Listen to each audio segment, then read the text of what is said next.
Okay, so welcome back. Let's go ahead and continue. Wrong screen. Okay, so just go ahead and press enter for yes. If you want to release the mouse, just press Control L Alt, and that's gonna release it. Once you click it, it's gonna hold it. But don't worry, we're gonna work around this. So just select nothing here, unless you really are behind some proxy, which you need to type in, which I purely doubt if you're in your house. Just go ahead and click on continue here. And let it roll. We will have the mouse, which is basically floating between your host and guest machine, so you'll be able to move it back and forth without any problems. Now, I'm not going to share the clipboard, or I didn't intend to do it anyway. I might, but I'm really not intending to do it. I prefer to keep this system as isolated as possible. Let me just go ahead. And you're going to get, when you fire up this machine, one thing I did not mention. Let me just go ahead and move my menu. No, this is the height screen edge. Okay, so you see this orange icon here. It's basically an SC Linux warning because it's an enforcing state, and it is not allowing the virtual machine to actually access the USB. So this was done deliberately. Basically, there's few things that you can do, but obviously since you're the admin, there's nothing to do. You're gonna go ahead and click on details. And here you can go ahead and check a few interesting things. So if you believe that ping should be allowed to read access by default, oh, I think this is the old one, not the new one, but it doesn't matter. Look, it's gonna tell you here if you believe that whatever is happening should be allowed to actually happen. It's going to give you a set of commands which you need to run as root, and once you run them, it will actually allow it. And then down below, I don't know, you have some additional information, the source and the source path and the port, the host, some really nice and interesting things. But okay, I think it is for the wireless. Okay, it is. My apologies. But anyway, it actually tells you what to do if you want to allow this. So we'll see later on what we shall do. I think I shall just put it in permissive for the sake of this test run because there isn't really a need for me to do anything else.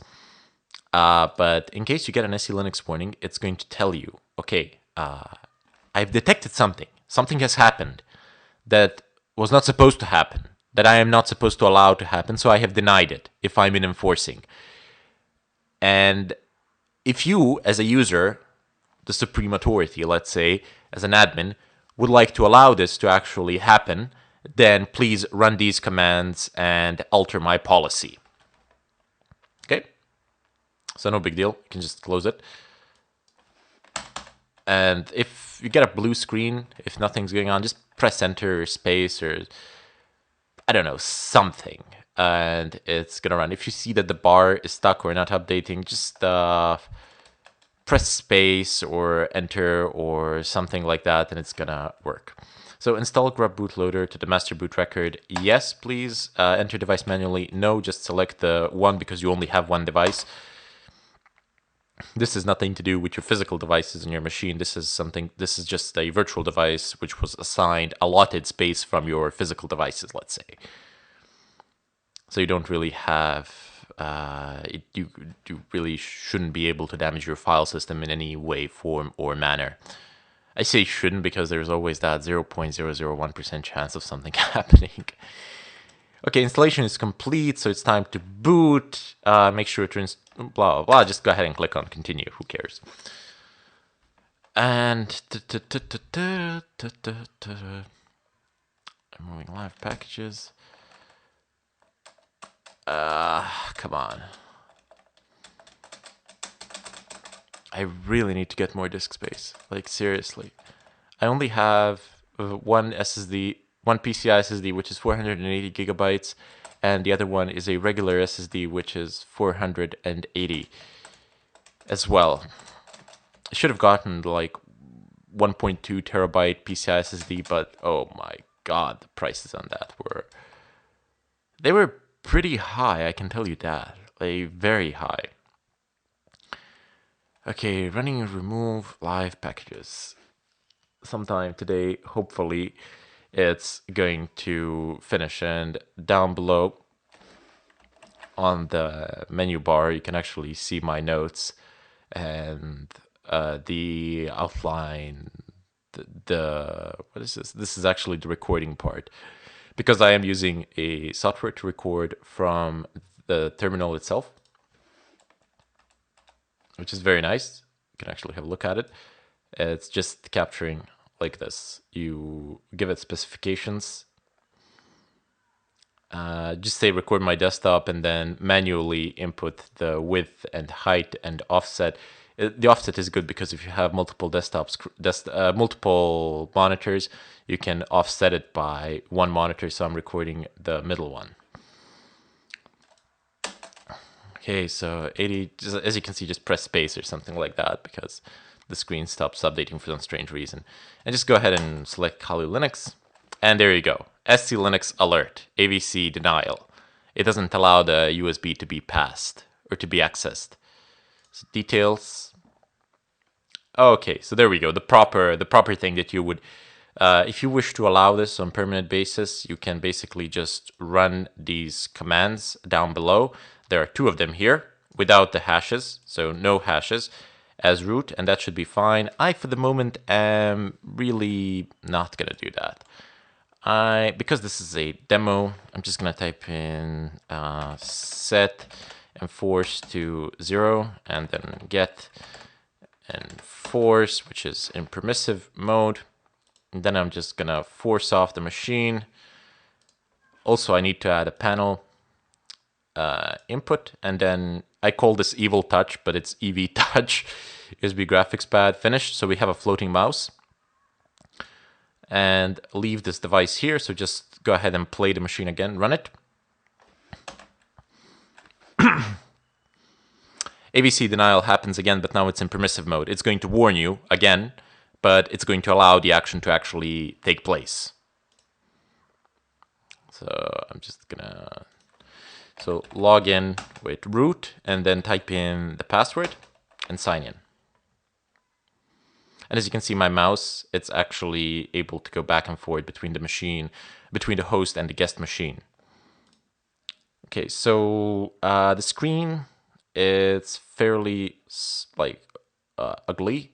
So let's go into system settings. And you should probably change the CPU type as well to get a little bit of a better performance. So system...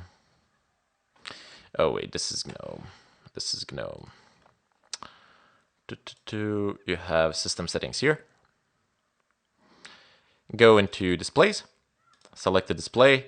Doesn't matter, it says unknown. And so select the native resolution of your display. So if your monitor is like 16 by 9 or something like that, select that native one. So you have the full screen, all nice, stretched out, gentle for the eyes.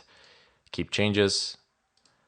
Hopefully it's gentle for the eyes. And there you go. So it's in full screen. It's fantastic. It's running relatively fast. It could be running a little bit faster. I spent a ton of time optimizing the Windows machines, so they're running pretty much the same as physical machines. And you have this, if you go into the in the middle of the upper portion of the screen, and you just touch the top there, you will get this. So this will leave the full screen. Your mouse, when you click, it's no longer pinned to the machine. So you can see I can switch in between the host and the guest. Having these virtual machines is very useful because you have your own confined, nice, safe environments. So let me just, Let me just go ahead and confirm ifconfig. Okay, so I definitely have VLAN. I have wireless access, which is nice. And Wi-Fi not connected. Wi-Fi settings, select network. Excellent. I can see all the networks around me without any problems. So my USB is passed. It's fully functional. No problems there. I'm going to go ahead and type in power off the machine, because there was just one more thing that I actually forgot to do. It says current allocation 4, maximum allocation 4, and it says here Haswell no TSX. So just go ahead and select hypervisor default. Don't ask me why. A lot of trial and error has convinced me that this is probably the best option, and do it like this. If you want 4, then just allot 4s. Make sure that it's 4 here as well, and apply if you oops, and you can see this happens. Probably doing something wrong. I don't really care. It's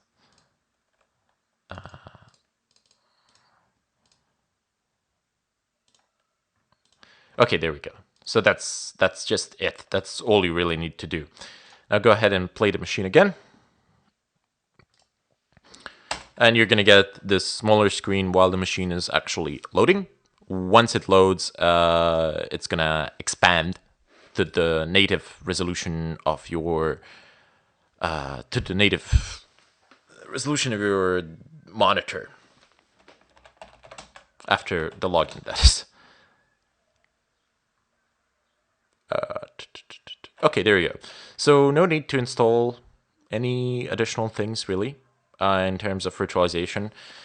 I'll install a few things later on, maybe the things that we'll actually need for our process. But as you can see, unlike VirtualBox, VMware, you don't need any additions for the full screen or anything like that. You just set the resolution and that's it. Sit back, relax, and enjoy the ride. Okay, so I'm gonna go ahead and bid you farewell here, and we will proceed in the follow-up.